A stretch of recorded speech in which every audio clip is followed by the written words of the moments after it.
नमस्कार दोस्तों, स्वागत है आप सभी का आपके अपने इस YouTube चैनल पर। दोस्तों, यहाँ पर मैं आप सभी को आज की जो महत्वपूर्ण खबरें हैं उनके माध्यम से कई सारी महत्वपूर्ण जानकारियाँ, जैसे कि कुछ महत्वपूर्ण भर्तियों के बारे में एवं कुछ महत्वपूर्ण भर्तियों के परिणामों के बारे में आपको जानकारी प्रोवाइड करने वाला हूँ। तो इन सभी के बारे में जानने के लिए आप सभी वीडियो को पूरा देखिए, और यदि आप हमारे इस चैनल पर नए हैं तो चैनल को सब्सक्राइब कीजिए, साथ ही साथ बेल आइकन प्रेस करना ना भूलें दोस्तों, ताकि आगे आने वाली जो भी महत्वपूर्ण अपडेट्स हैं वो आपको मिलती रहें। दोस्तों, पहली जो महत्वपूर्ण अपडेट है वो यहाँ पर ये है, स्नातक उम्मीदवार करें आवेदन। डिजिटल शिक्षा तथा रोजगार विकास संस्थान द्वारा ब्लॉक प्रोग्राम सुपरवाइजर BPS के पदों पर 138 पदों के लिए भर्ती का विज्ञापन निकाला है, जिसके लिए सामान्य वर्ग के उम्मीदवार की आयु 18 से 32 वर्ष है तथा आरक्षित वर्गों को नियमों के अनुसार छूट दी जाएगी। इसके लिए ऑफिशियल वेबसाइट यहाँ दे रखी है, इसको आप ध्यान से देख लीजिएगा और इस ऑफिशियल वेबसाइट पर जाकर इस भर्ती के बारे में समस्त जानकारी प्राप्त करके यदि आप इस भर्ती के पात्र हैं, जो कि यहाँ पर दे रखी योग्यताएं कि उम्मीदवार के पास इन पदों पर आवेदन करने के लिए सरकार द्वारा मान्यता प्राप्त किसी भी विश्वविद्यालय से किसी भी विषय में स्नातक डिग्री के साथ अन्य योग्यताएं होनी चाहिए। पेपर में नेगेटिव मार्किंग होने वाली है, जो रहेगी 1/3, और ऑनलाइन फॉर्म भरने की जो अंतिम डेट है वो 15 अप्रैल 2021 है। अब इसमें फ़ीस क्या रहेगी, फॉर्म कैसे भरना है, ये समस्त जानकारी आपको इस ऑफिशियल वेबसाइट पर मिल जाएगी।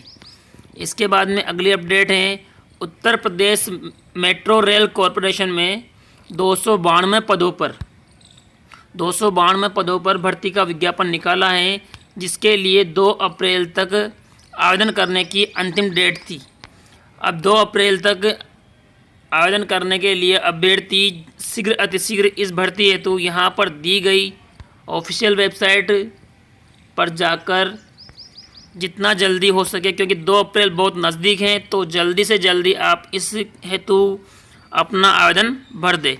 इसके लिए प्रवेश पत्र 10 अप्रैल 2021 को जारी कर दिए जाएंगे और लिखित परीक्षा 17 अप्रैल 2021 को राज्य के प्रमुख शहरों में होगी। अगली अपडेट यहाँ पर है, उत्तर प्रदेश पुलिस भर्ती एवं प्रोन्नति बोर्ड। उत्तर प्रदेश सरकार ने SI व ASI के पदों पर भर्ती का विज्ञापन निकाला है, जिसके तहत सरकार ने 31 मई 2021 तक आवेदन फॉर्म भरने के लिए इस ऑफिशियल वेबसाइट को प्रोवाइड किया गया है। इस ऑफिशियल वेबसाइट पर जाकर 31 मई 2021 से पहले इस भर्ती के लिए अपना आवेदन कर सकते हैं। और इस भर्ती के लिए विज्ञापन में 1277 पदों का विज्ञापन जारी किया गया था और उम्मीदवारों की जो एज लिमिट है वो 21 वर्ष से 28 वर्ष हैं। बाकी जो कैटेगरी वाइज अभ्यर्थियों के लिए नियमानुसार छूट दी जाएगी। तो जो भी अभ्यर्थी ग्रेजुएट हैं, इस भर्ती के पात्र हैं, तो शीघ्र अतिशीघ्र इस भर्ती के लिए अपना आवेदन करें। इसके बाद में अगली अपडेट है, जयपुर कमिश्नरेट की फिजिकल परीक्षा 7 अप्रैल से। दोस्तों, जैसा कि आप सबने देखा होगा कि 23 मार्च को कोर्ट ने फैसला दिया था कि पुलिस कांस्टेबल भर्ती का जो परिणाम जारी किया गया था जिलेवार, उस परिणाम के आधार पर जो फिजिकल परीक्षा का आयोजन होना था उस पर हाई कोर्ट ने रोक लगा दी थी। लेकिन यहाँ पर एक और अलग अपडेट देखने को मिली है कि जयपुर कमिश्नरेट के पुलिस कांस्टेबल भर्ती की परीक्षा में उत्तीर्ण अभ्यर्थियों के लिए शारीरिक मापतौल के लिए यहाँ पर 7 अप्रैल डेट जारी की है। बाकी हाल ही में भरतपुर के अभ्यर्थियों के लिए जहाँ पर 24 मार्च को शारीरिक मापतौल की परीक्षा होनी थी, उसको नकार दिया गया है। इसके बाद में अगली अपडेट है, रीट परीक्षा की तिथि को लेकर तो रेट वाले जो अभ्यर्थी हैं वो लगातार इस बात को लेकर असमंजस में है कि परीक्षा तिथि क्या होगी। ये बात तो तय हो चुकी है कि 25 अप्रैल को रेट परीक्षा का आयोजन नहीं होगा। 25 अप्रैल को किसी भी हालत में रेट परीक्षा का आयोजन नहीं होगा। लेकिन बेरोज़गार अभ्यर्थी जो कि रेट परीक्षा की तैयारी कर रहे हैं वो अभी भी इस बात को लेकर असमंजस में हैं कि परीक्षा का आयोजन कब किया जाएगा।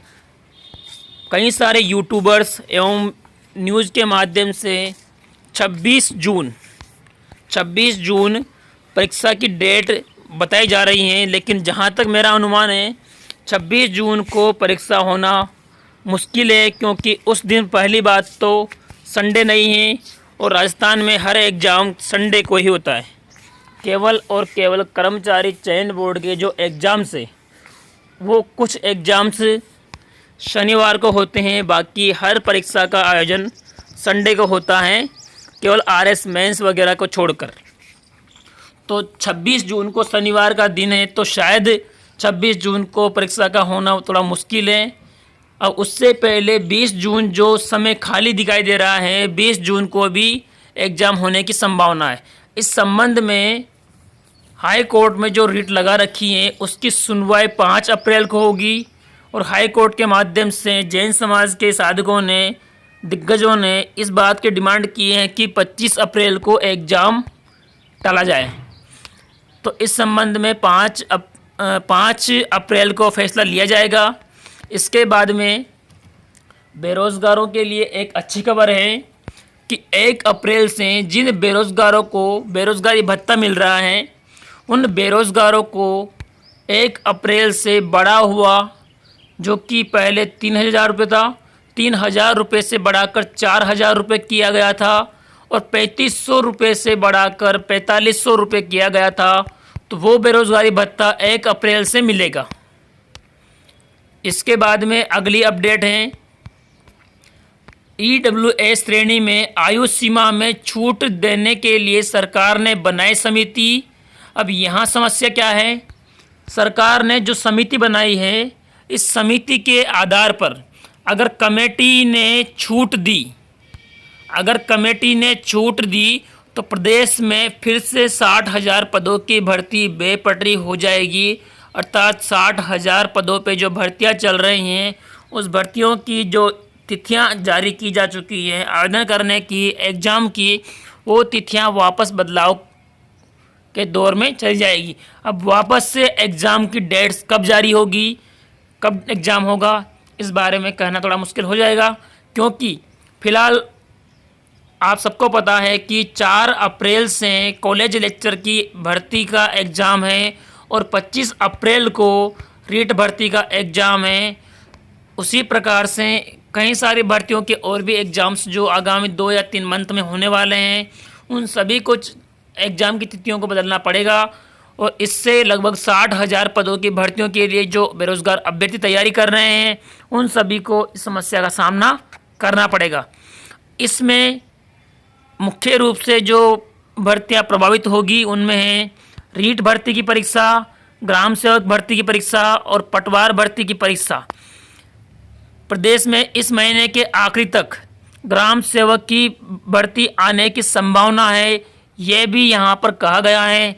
हालांकि लगता ऐसा नहीं है कि मार्च के महीने में इस भर्ती का विज्ञापन जारी होगा, लेकिन संभवतः अप्रैल महीने में इस भर्ती का विज्ञापन जारी होने की संभावना है।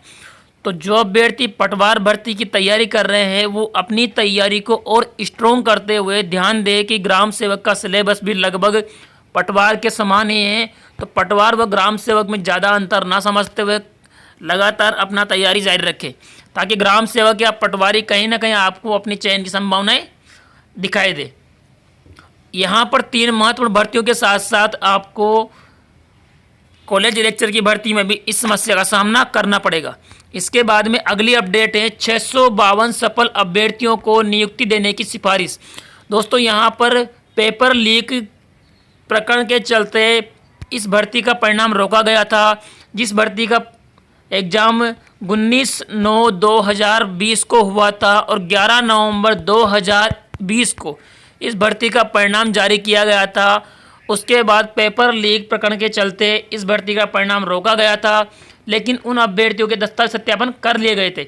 दस्तावेज सत्यापन करने के उपरांत जो मुख्य परिणाम जारी किया गया है, जो अंतिम परिणाम जारी किया गया है, उसकी सूची में आपको यहाँ प्रोवाइड कर रहा हूँ, जिसमें कितने अभ्यर्थियों को चयन किया गया है यहाँ पर आपको दिखाई दे रहा है। 652 अभ्यर्थियों को चयन किया गया है। इसमें 478 पदों में से 439 पद नॉन टीएसपी और 222 पदों में से 213 पद टीएसपी। इसमें लगभग 39 पद तो नॉन टीएसपी में और 9 पद टीएसपी में खाली रखे गए हैं। 700 पदों के लिए भर्ती निकाली गई थी, उसमें 652 पदों के लिए ही परिणाम जारी हुआ है, जिसकी सूची आपको यहाँ पर मैं प्रोवाइड कर रहा हूँ। तो जो भी अभ्यर्थी इस भर्ती में चयनित हुए हैं, उन अभ्यर्थियों को चयन के पश्चात इनकी सूची माध्यमिक शिक्षा निदेशालय बीकानेर भेज दी गई है और वहाँ से आपको शीघ्र अतिशीघ्र जिला या मंडल आवंटन करके तुरंत प्रभाव से आपको ज्वाइनिंग प्रोवाइड करने के आदेश जारी किए जाएंगे। तो ये प्रक्रिया कहीं ना कहीं आगामी 1 मंथ में पूरी होने के आसार हैं। तो जो भी अभ्यर्थी इस भर्ती में पात्र थे, जो उत्तीर्ण हुए हैं, वो सभी अभ्यर्थी अपने दस्तावेज कंप्लीट कर लें। उसके माध्यम से जल्द ही इनको ज्वाइनिंग प्रोवाइड की जाएगी। जो अभ्यर्थी इस सूची में आए हैं वो अपने रोल नंबर इस पीडीएफ के माध्यम से देख सकते हैं। ये पीडीएफ आपको टेलीग्राम चैनल पर प्रोवाइड कर दी जाएगी। इसके बाद में यहाँ पर कट ऑफ आप देख लीजिए, कट ऑफ क्या दे रखी है। नॉन टीएसपी एरिया में कट ऑफ रही है 80% जनरल की। उसके बाद में यहाँ पर देख लीजिए EWS, ST, SC, OBC सबकी कट ऑफ यहाँ दे रखी हैं, जो कि काफ़ी ज़्यादा कट ऑफ हैं। लेकिन इस बार के परिणाम को देखते हुए कहीं ना कहीं अभ्यर्थी को लगता है कि पेपर अवश्य रूप से लीक हुआ है, लेकिन अब परिणाम जारी हो चुका है, अब कोई बाधा नहीं आएगी। इसके साथ साथ कुछ अभ्यर्थियों को पुनः मौका दिया गया है, जिनके दस्तावेज में कुछ ना कुछ कमी रह गई थी। उन दस्तावेज की कमी वाले अभ्यर्थियों की सूची भी मैं आपको प्रोवाइड कर दूंगा। उनमें कुछ अभ्यर्थियों के नाम हैं जिनके दस्तावेज में कमी थी, उन्हें पुनः मौका दिया गया है कि वो अपने दस्तावेज कंप्लीट करके जमा कराएं, ताकि उन्हें भी इस सूची में शामिल किया जाए। इसके अलावा कुछ अभ्यर्थियों को अतिरिक्त रूप से चयन करके उनको भी यहाँ पर DV के लिए बुलाया गया है, ताकि वो भी अभ्यर्थी अगर इस भर्ती के लिए पात्र पाए जाते हैं तो उन्हें भी चयन का मौका दिया जाए। ये सारी सूचियाँ मैं आपको टेलीग्राम चैनल पर प्रोवाइड कर दूंगा, जो कि इस वीडियो के डिस्क्रिप्शन बॉक्स में दिया हुआ है। वहाँ जाकर उसे ज्वाइन करके आप सारे PDF प्राप्त कर सकते हैं। धन्यवाद दोस्तों।